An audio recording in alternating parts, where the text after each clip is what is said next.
देखो, ईश्वर से जुड़ना ही, समाज की सेवा करना ही आध्यात्म है। सीधी सरल भाषा में आध्यात्म की परिभाषा है कि अच्छे कार्य करना, समाज की सेवा करना, भगवान में मन लगाए रखना, सब कुछ ईश्वर कर रहे हैं, हम कुछ नहीं कर रहे। इस सोच का नाम, इस विचार का नाम आध्यात्म।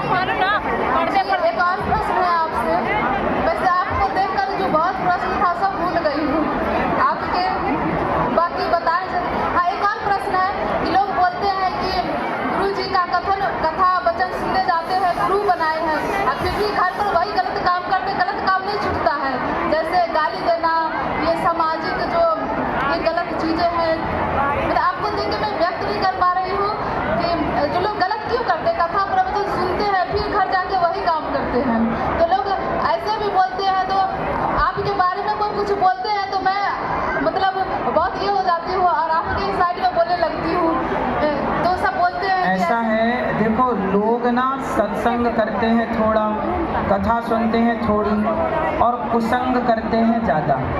तो जो कुसंग ज़्यादा करेगा तो कुसंग का ही असर होगा। इसलिए कहते हैं कुसंग का त्याग करके ज़्यादा से ज़्यादा सत्संग करेगा, तब जाके सत्संग उस पर प्रभावी होगा।